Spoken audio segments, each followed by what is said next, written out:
We've all bought into a lie.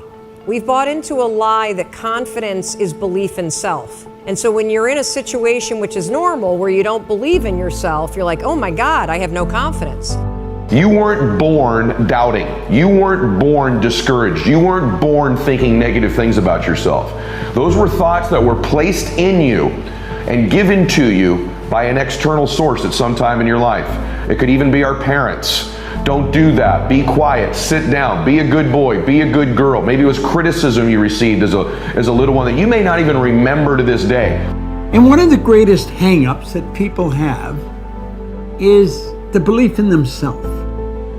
They suffer from something called self-doubt. When we think we are unworthy, it means that for some reason we believe that we have to prove we have a right to our space on the planet, in life, as we are, being who we are.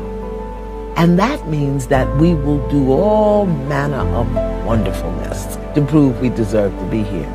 And usually, some of the common things are, we overcommit, overgive, we overdo, we over-excuse, we overcompensate, and we stay in difficult, desperate, hurtful, harmful situations much longer than it is wise or productive to do so. Worth, what it is that you expect from the world in response to who you are. It's very different from value. Self-value means how you hold yourself within yourself and what you expect as a result. Now, in order to get to the worth, if you're not holding yourself within yourself as worthy, then what you expect from the world is surely going to hurt you. Many years ago, I read something. It was by Ralph Waldo Emerson. It was this essay on self-reliance. That's what we want to do. We want to rely on self. And in that, he said, there would come a time in every person's education when they'd realize that envy is ignorance and imitation is suicide. So many people look at someone that's doing very well, possibly in the same field they're in, and envy them. Do you know what that's saying? That's saying, I don't know that I have the same mental faculties you've got. I'm drawing on the same potential that you're drawing on. There is only one mind. I don't know that. So I'm going to envy you, thinking you can do something I'm not able to do. The truth is, if you can do it, I can do it. Envy is ignorance. It's not knowing that. And he said, imitation is suicide. Do you know that nothing in this universe would move in the precise order it moves in your absence? That's true. Everything in the universe is essential. You take any part away from anything, it's not complete. And everything in the universe moves in a very precise way. So do you see, we shouldn't even want to be like anybody else because we are unique. We are truly unique. There's something like about us that you'll never find in another person.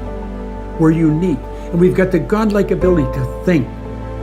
So here's an assignment for you. For the next 40 days, every morning you are to write 40 statements of I am. I am love. I am beauty.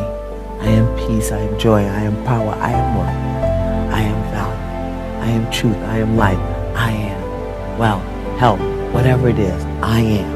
And write it as a noun, not as a verb. Not I am loving or I am lovable. I am love. I am power. Every day for 40 days. If you miss a day, go back and do it again. I am. Now, what is self-doubt? Self-doubt is the opposite of self-confidence. Confidence comes from understanding. Like I would imagine you're confident you can drive your car. In fact, you're so confident that you'll be talking to somebody on the phone, you'll get in the car, you'll start the car, you'll drive, and you'll drive maybe 4 or 5 blocks, not even be unaware of what you've done. It's all done automatic. Your concentration is on the conversation you're on. Now, when you first got in a car, you couldn't do that. The car was probably jumping all over the place, and you thought you'd never learn how to drive it. But you learned how to drive it, now you're quite confident. You're confident that you can get dressed when you get up in the morning. When you were a little boy or a little girl, you couldn't do that. You had to be taught to do it. Well, self-confidence comes, like all confidence, it comes with knowledge. And the more you study you, the more you understand who you are, the more confident you'll become in your ability to do whatever it is you're doing. And you'll know that if you lack confidence in an area, it's because you lacked information in that area. Never doubt yourself. And when you do, understand that the cause of that doubt is not lying within you, it's in wrong thinking, it's in not understanding who you are. Study yourself. Self-study will develop self-confidence, and self-confidence eliminates self-doubt. The process of building self-confidence is actually very easy, believe it or not. Self-confidence is self-trust. Self-confidence is building a reputation with yourself that you keep your word to you, that you keep the promises you make to you. When I meet somebody who has a ton of self-confidence, I don't look at that as somebody with a big ego. There's a difference. Somebody with self-confidence has a reputation with themselves that I do the things I say I'm going to do. That's where self-confidence comes from. When I meet someone who's not self-confident, I know this is someone who has consistently made promises to themselves they've not kept. They've started a diet and done it for a while but not kept it. They've made a commitment and goals to go make a certain amount of money in business, and they started down the road but then they didn't deliver on it long term, to get up at a certain time of the morning and then they don't do it. And so they have a process and a habit in their life more often than not of not keeping the promises they don't make to other people. They don't keep the promises they make to themselves. The truth is, and I want you to walk out of here with a new definition of confidence.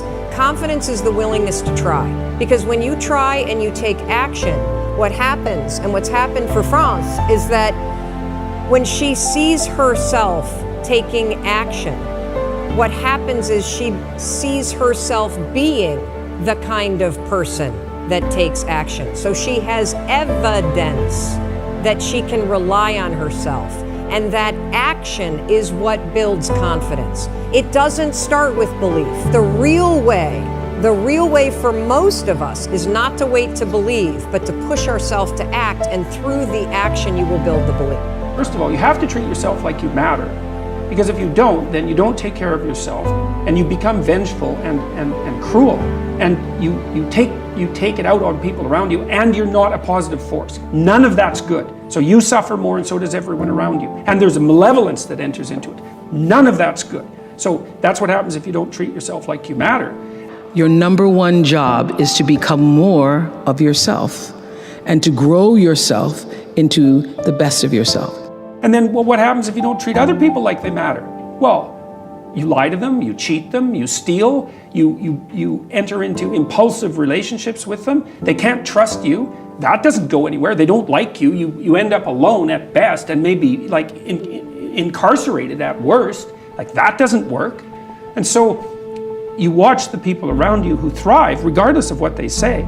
They act out the proposition that everyone matters.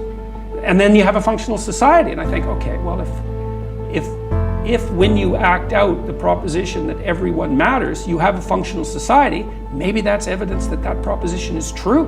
It's like, I think it's true.